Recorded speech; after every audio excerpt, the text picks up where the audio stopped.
সালের রাশিয়ার যে জার শাসন ছিল, এই জার শাসন তৎকালীন রাশিয়ার জনগণকে নির্যাতিত নিপীড়িত করে। শুধু নির্যাতিত নিপীড়িত করে নাই, তৎকালীন শ্রমিক শ্রেণীর এবং শ্রমিকদের অধিকারও বঞ্চিত করে। এবং এই শ্রমিকদের অধিকার বঞ্চিত এবং শ্রমিকদের অধিকার লড়াইয়ের জন্য ভাতিনি লেনিন জন্ম হয় এবং ভাতিনি লেনিন তার দীর্ঘ লড়াইয়ে জার শাসনের পতন ঘটায়। আমরা কেন বলছি যে পৃথিবীতে এমন কিছু লোক আসে এই যে আপনার 50 বছর 100 বছর এই যে পরে পরে যারা পৃথিবীকে চেঞ্জ করে দেয়।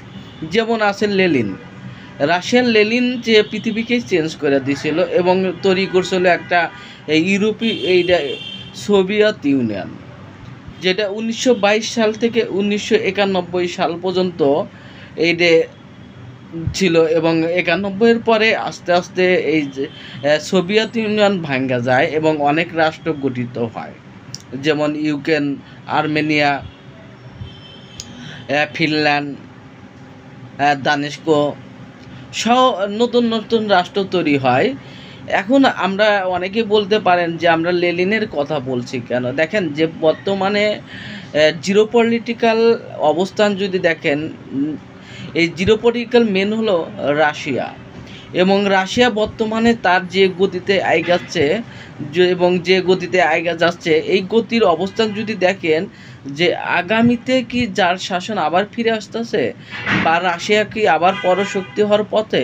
কেন বলছি রাশিয়া পরশক্তি হওয়ার পথে? আপনি যদি দেখেন যে গত 19 মাসে ইউক্রেনের প্রায় অর্ধেক দখল করে রয়েছে এবং ইউক্রেন পরাজয়ের সামনে। আপনি যদি দেখেন যে এখন যদি ইউক্রেন ন্যাটোর সদস্যও হয় এবং ন্যাটো গত 18 মাস ন্যাটোর সদস্য বা ইউরোপীয় ইউনিয়ন বা এই যে তারা হলো আপনার অন্ধভাবে ইউক্রেনকে সমর্থন দিতেছে। শুধু সমর্থন না, এখানে আপনার লড়াই করতেছে, অস্ত্র প্রযুক্তি জনগণ সব দিয়েই লড়াই করতেছে। কিন্তু তারপরেও আপনার ইউক্রেন পিছিয়ে যাচ্ছে এবং পরাজিত হওয়ার পথে। এখন যদি আপনি দেখেন গত 2 দিন আগে ন্যাটোতে যে এটা আপনার সম্মিলন হলো, এই ন্যাটো সম্মিলনকে আপনার ইউক্রেনকে কেন সামনে আনলো?